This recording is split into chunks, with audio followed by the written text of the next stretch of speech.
صورت عجیب و شان ہے. کہتے سخت کو نرم کرنے کے لیے ایک سیر ہے.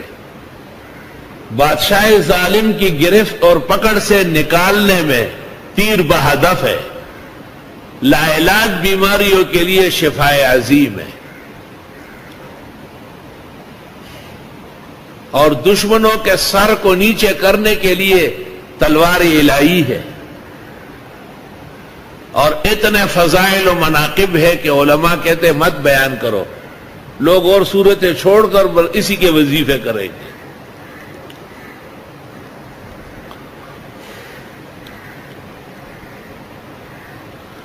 اکتالیس مرتبہ پڑھی جاتی ہے اور پھر ہر کام اور مراد کے لیے ہر روز ایک دفعہ.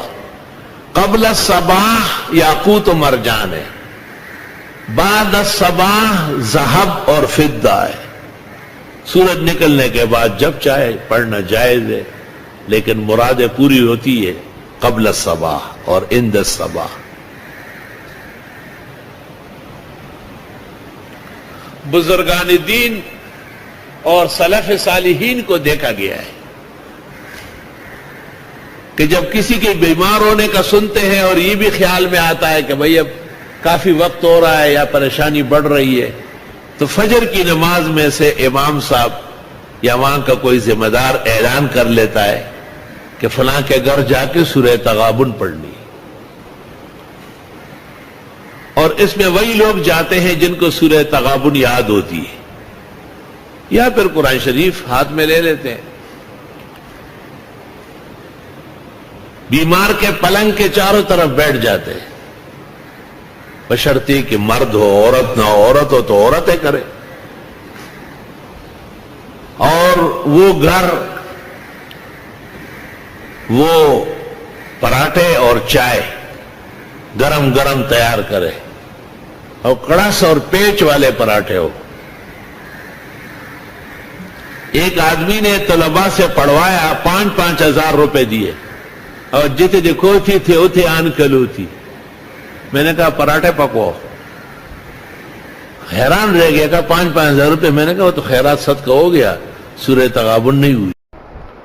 ابو داؤد شریف کتاب الصلاۃ کے آخری حدیث ہے. اس کے بعد کتاب الزکوٰۃ شروع ہو رہی، اور یہ ابو داؤد والے الفاظ ٹھیک ہے، مجرب ہے.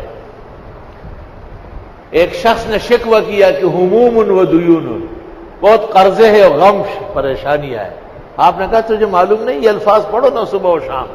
اللہم انی اعوذ بک من الہم والحزن، واعوذ بک من العجز والکسل، واعوذ بک من الجبن والبخل، واعوذ بک من غلبۃ الدین وقہر الرجال. صبح و شام 10 مرتبہ پڑھو، زندگی بھر تمہارے پاس خزانوں کے آمد و رفت ہوگی انشاءاللہ. کبھی بھی تنگی کا منہ نہیں دیکھو. فجر کی نماز پڑھ کر اسی ہیئت پر سورۃ شورى کی آیت نمبر 19، اللہ لطیف بعبادہ یرزق من یشاء وهو القوی العزیز. کبھی بھی ناغہ نہ کرنا. دائیں ہاتھ کے پوروں سے 70 مرتبہ پڑھنا. اللہ تعالیٰ تنگی کبھی بھی نہیں دکھائے گا. اور فجر کی نماز سے فارغ ہو کر اسی ہیئت پر سورۃ شورى کی آیت نمبر 19 70 مرتبہ دائیں ہاتھ کے پوروں سے گنو. اللہ لطیف بعبادہ یرزق من یشاء وهو القوی العزیز. رزق کی تنگی نہیں دیکھو گے. ناغہ نہ کرنا، ناغہ کینسر ہے. سورج نکلنے کے بعد جب اچھی طرح شعاع پھیل جائے، یعنی دہات شمس، 4 رکعت پڑھو. پہلی میں والشمس، دوسری میں واللیل، تیسری میں والضحیٰ، چوتھی میں الم نشرح. انشاءاللہ تعالی اللہ ہمیشہ ضرورت سے زیادہ عطا کرے گا. مغرب کے 2 سنتوں کے علاوہ 6 رکعت 2 کر کے پڑھو اوابین. تمام مرادیں و دعا اللہ قبول فرمائے گا. رات کو سوتے وقت سورۃ ملک، الف لام میم سجدہ اور سورۃ ملک پڑھو. گھریلو پریشانی ہو تو گھر کی خواتین کو سورہ واقعہ پڑھواؤ، بیماریوں کے لیے سورہ تغابن پڑھو، آگے آ رہی ہے۔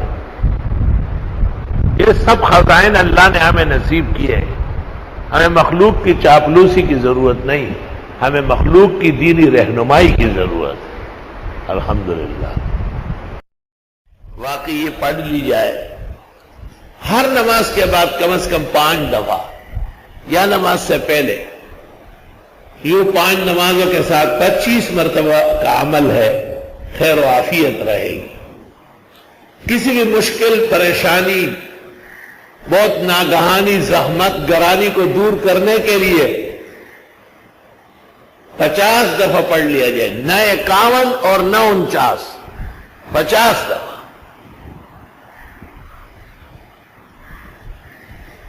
جو آپ کے خلاف ہے وہ اپنے زخموں کو چاٹنے لگے، فسان باختشی تان مرتبت بیغمش، اللہم اصرف وجوہ الظالمین عنی، خدا ظالموں کی توجہات مجھ سے ہٹا دے۔